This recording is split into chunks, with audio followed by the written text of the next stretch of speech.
É meu, seu fascista. Que é isso? Pô, não sei. E você? Você sabe? E aí, tudo tranquilo? Bom, fascista virou um xingamento meio genérico, não só no Brasil, mas no Brasil também. E quando você começa a xingar todo mundo de fascista, a palavra perde um pouco a sua força, a sua especificidade.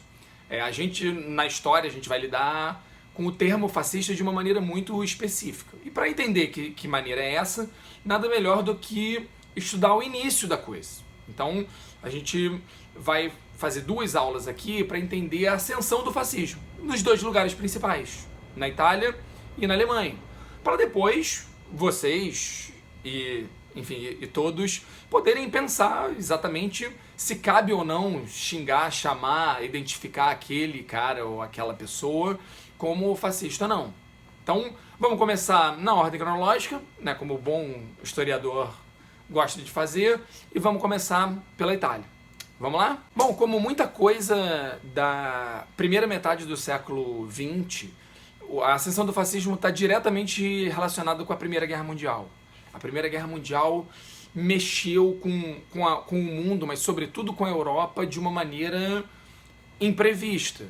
Ah, Bolsas, mas a Segunda Guerra Mundial não foi maior? Foi maior, mas foi menos surpreendente. Talvez, tirando o Holocausto, que foi algo que ninguém esperava, o resto do conflito foi muito maior do que a Primeira Guerra, mas era a Primeira Guerra maior. A Primeira Guerra foi um corte, foi uma mudança radical em relação a tudo que havia antes. E aí isso mudou muita coisa, mudou a mentalidade. Na Itália, que é o país que nos interessa aqui, ela teve uma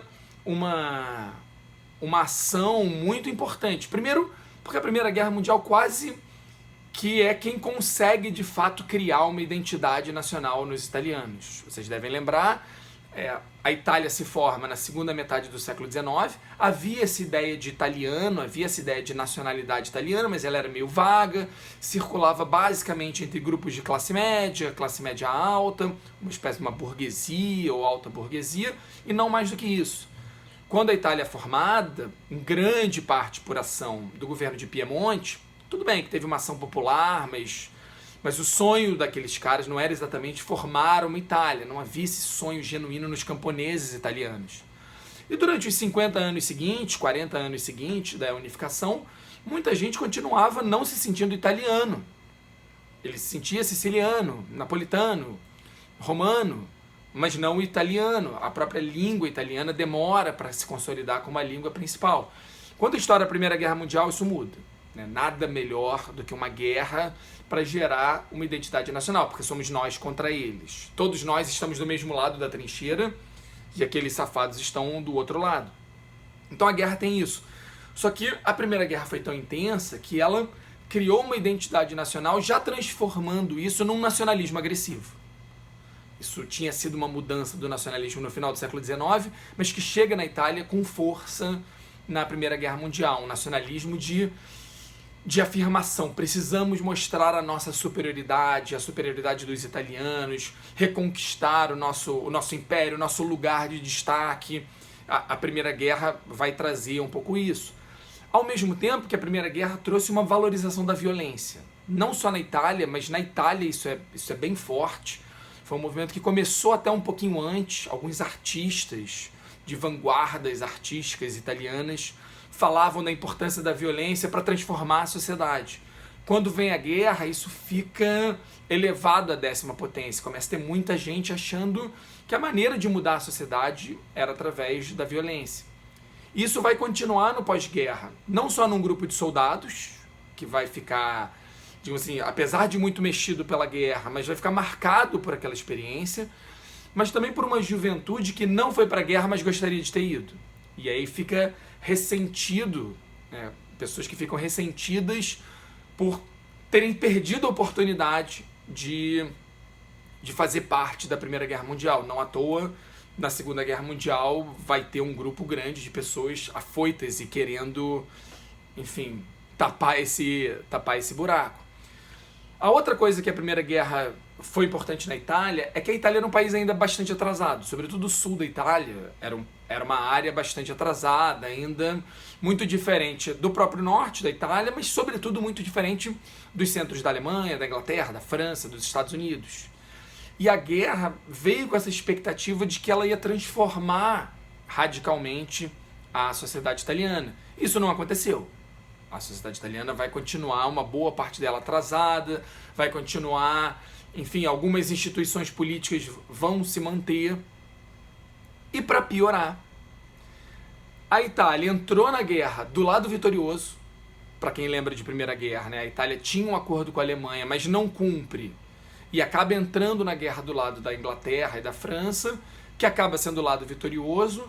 As elites imaginam que a Itália vai ganhar muito por causa disso, vai ganhar uma série de benefícios, concessões, até ganha alguma coisa, mas não tanto quanto eles imaginavam. Isso gera um certo ressentimento num grupo grande de italianos que se vê tendo lutado um pouco à toa, ou não tendo recebido tudo que merecia. E esse é o panorama da guerra. E aí surge o cara, talvez o cara mais importante, até mais importante que o Hitler, num certo sentido, nessa formação do fascismo, que é o Mussolini. O Mussolini é um cara muito interessante, ele tem uma origem humilde, o pai dele era ferreiro, se eu não me engano, a mãe dele era professora, ele ao longo da vida vai sublinhar bastante essa ascensão social dele, essa origem humilde, como uma maneira de se identificar com as classes populares, mas ele até exagera. Se você pensar no que era a Itália do início do século XX, do final do século XIX, uma mãe professora e um pai ferreiro, ou alguma coisa assim, não lembro exatamente, não era exatamente a classe mais baixa. Né? Se você tinha camponeses, gente sem terra, sobretudo na Itália, lembra daquelas migrações italianas, gente desesperada por oportunidade. Digamos que ele seria uma classe média baixa, fazendo uma tradução, uma transposição assim para os dias de hoje. Mas tudo bem, se você compara com a maioria dos líderes europeus e ocidentais, ele realmente veio de baixo. Não chegava a ser uma mentira, era um pequeno exagero. E o que é curioso é que o pai dele era um socialista muito firme, assim, tanto que o nome dele, os dois nomes dele foram dados em homenagem a socialistas históricos. Benito tinha sido um socialista italiano bastante conhecido localmente. E o próprio Mussolini foi socialista no início. Ele fazia parte do Partido Socialista, fazia parte do movimento, acreditava naquelas ideias. E onde ele rompeu com o socialismo? Na Primeira Guerra Mundial. Como a Itália demora para entrar na guerra, os italianos se dividem entre os que querem entrar na guerra e os que não querem. E o socialismo, de uma maneira geral, ainda que isso tenha variado bastante, de uma maneira geral, o socialismo era contra a entrada na guerra, porque dizia que aquela guerra era uma guerra capitalista, burguesa, que não era a grande guerra proposta pelo Marx, da luta de classes e tal. Mas o Mussolini dizia que não, que apesar disso era preciso que os italianos entrassem na guerra para se impor, para impor a sua força, para mostrar a sua força, conquistar um lugar de destaque no concerto ali das nações. Isso fez com que ele acabasse rompendo com o movimento socialista e lançasse um novo movimento que ele chamava de fascismo. E aí, o que era o fascismo? O que é interessante é que nem ele sabia. Na verdade, o fascismo era um conjunto de ideias contraditórias que misturavam elementos socialistas. O Mussolini, por exemplo, defendia o voto das mulheres, o sufrágio das mulheres, aumentar o poder de voto das classes populares, o salário mínimo, controlar a jornada de salário, jornada de trabalho, ou seja, coisas que têm a ver com o que vai ser depois o estado do bem-estar social e tal, que eram propostas vistas como radicais nesse momento. E ele encampava. Ele falava em confisco dos bens da igreja, falava em liberdade religiosa, coisas identificadas com a esquerda socialista da época. Mas, por outro lado, ele era fortemente nacionalista, o que não é uma característica do socialismo, e ele valorizava duas coisas importantes, que talvez sejam a essência do fascismo. Um governo forte. Tudo bem, isso também era uma proposta da esquerda, né? Mas assim, se a gente pensar no coração do fascismo, é um Estado forte, que vai conduzir o país para onde achar melhor, e aí cada líder fascista vai ter uma ideia um pouco diferente do que é esse melhor, mas essa ideia de que um grande líder precisa ter a capacidade, a possibilidade de guiar a nação. E um outro elemento muito forte é o uso da violência. O uso da violência, ou seja, o fascismo sempre namora uma atitude beirando a ilegalidade, ou sendo abertamente ilegal. Né? O fascismo do Mussolini, ele chega a falar isso. Né? A gente fica dentro da legalidade com algumas escapadinhas assim para ações ilegais e envolvendo violência. Né? Isso vai acontecer com muita força na Alemanha também. Os grupos ligados ao Mussolini não vão pensar duas vezes em usar da violência para, enfim, matar, reprimir a oposição, jornais de oposição, para influenciar o voto, influenciar, enfim, de forma brutal, né? De forma, enfim, violenta. E isso é uma marca. Isso é uma marca dos fascismos em geral, né? Essa recorrer à violência para intimidar, para matar, para reprimir, para acabar com a oposição sem ser pelas vias legais. Esse é o coração da coisa. Uma outra coisa que é fundamental em todos os fascismos é o anticomunismo. O anticomunismo é uma peça central e que, no fundo, vai ser o principal motor de crescimento dos fascismos em geral nos anos 20 e 30. Né? Esse medo do comunismo, um medo que até tinha algum fundamento, você tinha uma União Soviética, mas ele era exagerado, porque a União Soviética não era expansionista, mas é verdade que o comunismo crescia nas classes trabalhadoras, e os partidos ligados à União Soviética, os partidos comunistas, foram ganhando força durante a década de 20 e 30, então era uma ameaça real, exagerada por algumas pessoas, de forma consciente ou não, mas há um avião passando aqui, mas, enfim, faz parte da vida, mas era uma ameaça real, diferente de hoje, né, onde o anticomunismo, esse sentimento anticomunista, que é real, mas em torno de um movimento que não existe mais. Né? Na década de 20 ele era muito real, seja porque havia a União Soviética, que poderia se expandir a qualquer momento, ainda que a gente saiba que ela não tinha essa intenção na década de 20 e 30, mas havia movimentos comunistas organizados por todo o mundo, e sobretudo em alguns países da Europa, como inclusive a Itália. E é justamente esse o ponto que o Mussolini vai sublinhar no fascismo para ganhar força. Quando ele percebe que no pós-guerra, que depois que a guerra termina, que a Itália estava completamente com um sistema político fragmentado. Ela não era bipartidária, né, como os Estados Unidos ou a Inglaterra. Havia vários partidos que brigavam entre si, então não tinha nenhum partido que dominava a política italiana de maneira muito clara. Então havia espaço para um novo partido, mas, sobretudo, o que mais assustava a mente de boa parte dos italianos, classe média, classes altas, era o comunismo. E aí o que o Mussolini faz? Ele começa a empurrar o fascismo para a direita. Como é que ele faz isso? Não só reforçando o anticomunismo, que estava presente desde o início, mas abraçando ideias simpáticas à direita para que ele pudesse conquistar esses grupos. Como, por exemplo, ele se aproxima da igreja. Ele começa a dar declarações da importância da igreja para a história da Itália, começa a elogiar o Papa, algo que ele não fazia abertamente, começa a não falar mais em confiscar bens da igreja.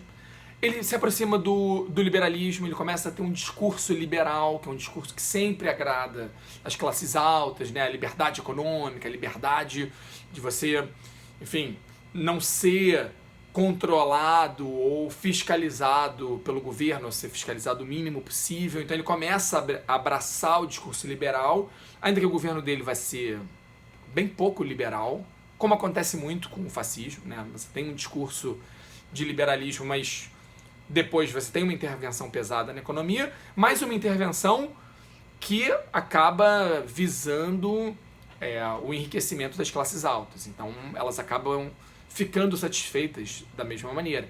Mas o Mussolini vai se aproximando desses grupos de direita, vai dando mais força e tornando público esses aspectos de direita, esses aspectos conservadores dessa ideologia que ele está criando, e ele está improvisando, e ele deixa isso muito claro. Ele fala, o bom de um movimento que é pequeno e que está nascendo é isso, a gente vai podendo agregar coisas diferentes. E esse grupo violento do lado dele vai crescendo. Tem muito ex-soldado na guerra, gente que não era militar, mas foi voluntário, foi pra guerra, saiu e fica meio órfão dessa violência, vai abraçar o fascismo como uma espécie de válvula de escape para essas questões. E aí, em 22, ele percebendo, ele já era deputado, já tinha sido eleito, já era um cara respeitado, já vinha sendo elogiado por várias figuras importantes da Itália. E aí ele joga uma cartada final, que é a Marcha sobre Roma. A Marcha sobre Roma não é exatamente uma marcha sobre Roma, é uma grande marcha em várias cidades da Itália, em várias áreas da Itália, onde ele vai movimentar não só os fascistas, que já eram centenas de milhares nesse momento, mas sobretudo esses grupos violentos, paramilitares, que estavam do lado do fascismo. E eles ocupam várias cidades. Em algumas cometem atos ilegais, como ocupar um prédio do governo e tal.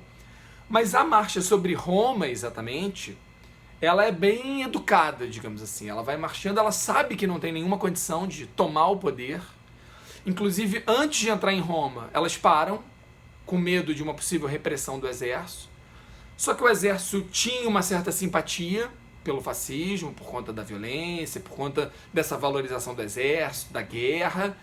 Então, fica uma situação meio uma camaradagem ali entre as tropas fascistas e o exército. O primeiro-ministro italiano pede ao rei para que dê a ordem das tropas reprimirem o movimento, mas o rei não dá essa ordem.